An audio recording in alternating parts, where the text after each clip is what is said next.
choices you make in your D&D games can have an impact on everyone's fun. Not just yours, but that of your fellow players and your DM too. So make sure to avoid the 10 mistakes we'll discuss in this video. Let's take it from the top.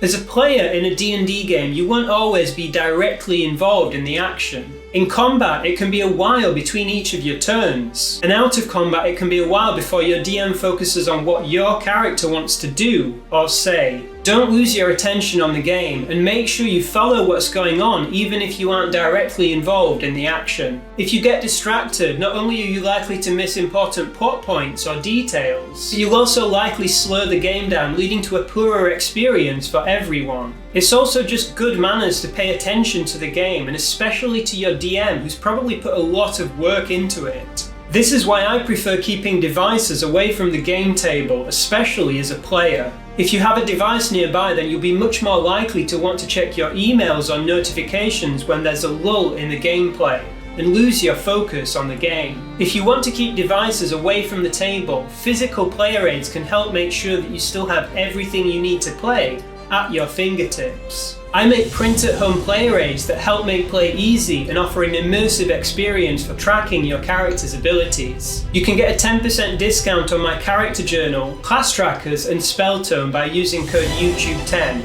link in the description.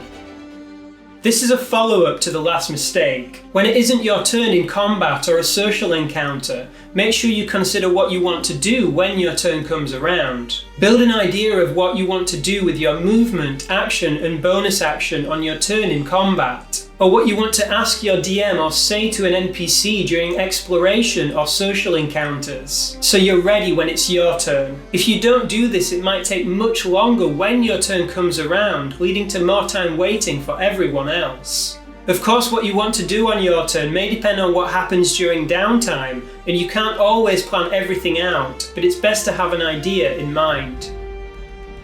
D&D has a lot of rules, and you may be relying a lot on your DM to understand them and make sure they're followed, especially if you're a newer player. While it's very important for any DM to know the rules, it's best if you learn them too. The more players that have a good understanding of the rules around the table, the smoother the game will run, and the easier it will be for the DM to run a game that's fun for everyone. Try to get the basics down, including things like skill checks, actions and roles in combat, and saving throws. I've made a set of free rules reference cards that you can print at home and use to jog your memory. You can get them from my website, link in the description. Pay special attention to rules that apply to your character class and subclass. DMs have a lot to remember already, and your DM is likely to forget what a specific class or subclass feature does, so it's important that you know this. The druid's wild shape feature is a good example here. This lets a druid shift into the form of a beast, but the challenge rating of the beast form you can shift into is capped, and it's quite low. I've been in a few games where neither the player nor the DM took the challenge rating cap into account, and druids shifted into a beast form with much too high a challenge rating. In my opinion, this was detrimental to the game, or at least to my enjoyment of it. If you have any questions about the specifics of any rules or how your DM interprets them, make sure to ask your DM. While it's your DM's responsibility to keep track of most things that happen during the game, it's your responsibility to keep track of your character and their statistics and abilities. Some of your character's important statistics, like hit points and armor class, might change while you're playing, and your characters may gain conditions that affect them, such as becoming blinded. Depending on the class or classes you're playing, you'll likely get access to resources that are limited, such as spell slots, and features like Rage or Bardic Inspiration. Make sure you keep track of your character's statistics and abilities, and have easy access to information on which abilities are available, which have been used, and when you should refresh your abilities. When your character completes a long or short rest, make sure you update your hit points and hit dice. And if you're concentrating on a spell, make sure you keep on top of making your concentration checks. Standard character sheets can help a little with tracking character statistics and abilities, but they aren't great at this for a few reasons. They don't offer a dedicated place to track abilities other than spell slots. They don't make it clear which abilities, including spell slots, you should get at which level. And they don't help you understand important rules such as how spending hit dice or making concentration checks work. If you're playing online, tools like D&D Beyond can be much more helpful for tracking and managing your character's abilities. but you'll need access to the abilities your character has on the platform. If you're playing at the table, my print-at-home character journal can help you track abilities for any character. The journal supports multi-class characters and includes dedicated trackers for each class, with level indicators and refresh markers, making it easy to track your character's abilities. It also includes rules reminders and infographics that help you keep everything up to date, for example rules for spending hit dice and making death saves and concentration checks. What's more, with over 300 cover options, you can customize your journals to match your character's personalities. There are usually quite a few players and personalities around a D&D table. Some may be quick to engage in in-game conversations and move the story forward, while others may be quieter and less likely to speak up unless they're asked to. You'll fall somewhere on that scale, and my advice here is to do your best to work towards being near the center of it. If you're an extroverted person that's quick to speak up, don't forget that some players are quieter and often need encouragement to share their thoughts. If you're excited to respond to an NPC and usually do so before any other player has a chance to, consider waiting for a few seconds before speaking up. This gives other players the opportunity to be more involved with the game. If you're quieter and you want to be more involved with the game, do try to speak up more. If you find it hard to share when you expect someone else to do the talking, you could raise your hand to make it clear that you want to contribute. You may also want to consider asking your DM if they can ask you to share your thoughts more often during your games. In most D&D games, you'll be playing with a group of fellow adventurers, and both your characters and theirs will have different strengths and weaknesses. While it is possible to play as a lone wolf and make decisions in a vacuum, it can be much more rewarding if you work as a team to overcome the challenges you face. Consider what abilities you have and how you can best use them based on your party composition and the ebb and flow of battle. If you're a tank, make sure to end your turns next to opponents if you can, so you can deter enemies from attacking your fellow party members. If you're a bard, consider which character has the most need for your bardic inspiration dice. If a fellow party member has cast Bless on the party, giving bardic inspiration to that character so they can pass a failed concentration check and keep Bless up is a great boon to the party. If you have spells or effects that lock down an area such as Entangle or Spike Growth, make sure to only use them if it doesn't hamstring your party.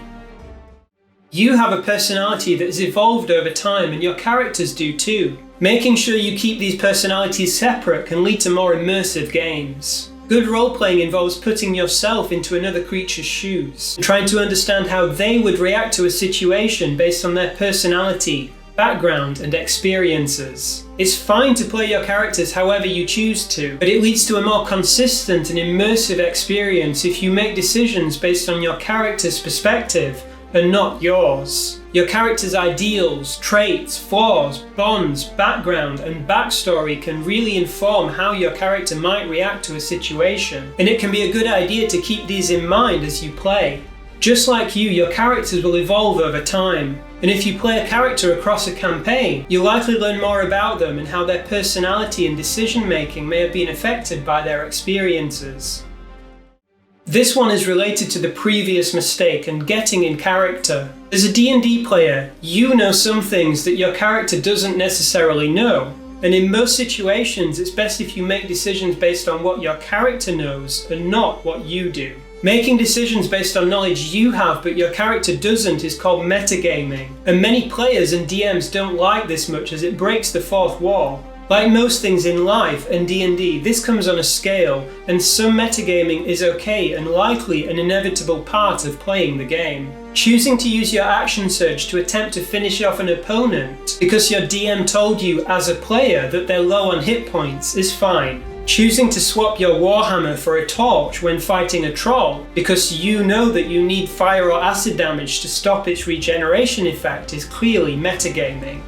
The more you know about your opponent's strengths and weaknesses, the harder it is to avoid metagaming. If you know something about an opponent and it's not clear if your character does or not, it can be helpful to ask your DM what your character knows about that opponent. Your DM will likely ask you to make an appropriate skill check, and if you roll well, they may divulge enemy weaknesses. At this point, as it's clear that your character knows this information, taking advantage of it is no longer metagaming and no longer breaks the fourth wall. Lots of things happen in every game, and you never know when a particular piece of information might come in handy. If you're having a conversation with an NPC, it's much smoother if you know the who's, the what's, and the where's. And you don't need to ask your DM or a fellow player which MacGuffin, which NPC needs to deliver to which location. The mistake here is not taking notes, even if they're basic ones. As a minimum, it's best to note down basic information about your fellow party members, NPCs, locations, quests, and agreed values, for example quest rewards. Note-taking is a bit of a flaw of mine, both as a player and as a DM. I'm working on it though. Here are my notes from session 1 of Descent into Avernus. I've at least made some notes about my adventuring companions, NPCs, and some plot points. We get tons of choice when playing D&D. From character races to classes and personalities. We have lots of options and we could easily play the game our entire lives without making 2 characters that are similar. Or if you want, you could just make another lawful good sword and board paladin for your new campaign. The advice here is to try new things and continuously stretch yourself. If you want to follow the same formula, that's fine, and it isn't a mistake if that's what you want to do. But in trying out something new, you may learn more about yourself, the game, and your fellow players. I'm currently working through my quest to play as every class in 5th edition D&D, which I've almost finished. I gravitate towards classes with spells because I love the versatility that spells provide. Playing characters with fewer tactical options has made me focus more than ever on the role-playing aspects of the game, and on choosing backgrounds and crafting backstories that I'm interested in exploring, even if I don't find combats as interesting. If you haven't tried DMing yet, you may want to give it a shot. You'll learn more about the game and yourself in the process, and being on the other side of the table will help you better support your DM as a player. I hope you can take something from this video to help improve your games. If you have any more mistakes that you'd add to this list, let me know in the comments. Until next time, happy adventuring!